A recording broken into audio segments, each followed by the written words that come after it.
Salut à toi et bienvenue sur les sentiers de vie de Stécie. Alors aujourd'hui, c'est la Saint-Valentin et donc pour fêter l'amour, j'ai choisi de te faire une petite surprise avec un petit épisode bonus. Qui a dit que l'amour c'était seulement pour les couples ? Parce que, comme tu le sais maintenant, moi mon cœur bat pour la nature, la rando et même pour mon sac à dos, même si parfois il me casse le dos.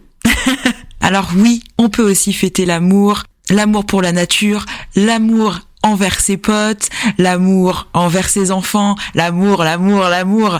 Parce que bon, si on revient sur l'amour qu'on peut ressentir pour la nature, avouez-le, qui n'a jamais eu un coup de foudre pour un paysage en haut d'un sommet, en haut d'une falaise ?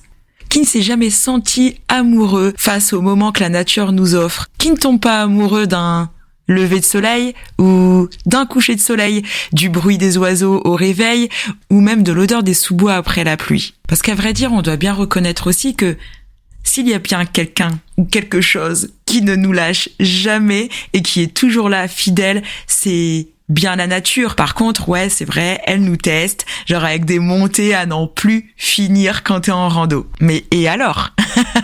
Qui a dit que l'amour était toujours facile ? Et en plus, avec la rando, moi, je trouve vraiment que on vit une vraie relation amoureuse. Tu vois, les joies, les galères d'un couple, mais version randonnée.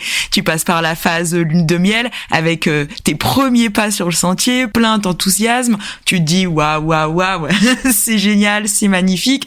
Mais t'as aussi la phase des premières disputes. Parce que bah oui, quand tu randonnes avec ton mec, ta meuf, tes amis ou peu importe, t'as toujours les disputes qui arrivent. Ou souvent on va te dire c'est encore loin, t'avais dit que c'était super facile. Ou alors ces moments où on va te dire avance plus vite, t'es trop long. Ou alors encore tu vas trop vite, attends-moi, c'est pas par là, c'est par là-bas. Pire encore, à cause de toi on s'est perdu, t'as fait n'importe quoi, tu m'as pas écouté. Voilà, la rando aussi ça amène tout comme dans les couples, des disputes. Mais après, t'as aussi la phase de résilience où justement, je la vois plutôt comme après l'effort, le réconfort. Tu vois, la fameuse bière qu'on peut boire après l'effort, le bon repas d'après la rando, eh ben c'est un petit peu comme notre Saint-Valentin à nous.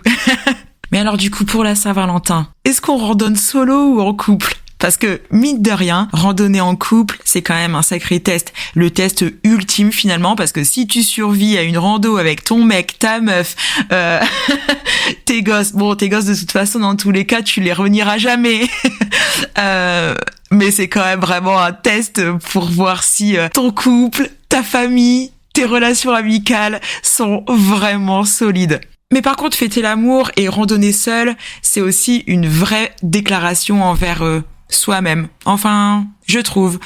Parce que, comme j'ai déjà dû le dire, randonner solo, c'est aussi se retrouver, s'écouter, écouter même son souffle, ses pas et profiter sans trop de compromis. Et je trouve que ne pas s'imposer de compromis à soi-même, c'est aussi de l'amour et ça se fête. Bref, que tu sois solo, en duo, en couple, avec tes enfants, avec tes potes, avec ton sac de couchage, cette Saint-Valentin, aime-la comme t'as envie de la faire vibrer. Et enfin voilà, je voulais te souhaiter une très bonne Saint-Valentin. Kiffe ta vie, éclate-toi, aime et aime encore. Et je te dis à bientôt dans le prochain épisode qui sortira le premier mardi du mois de mars. À bientôt!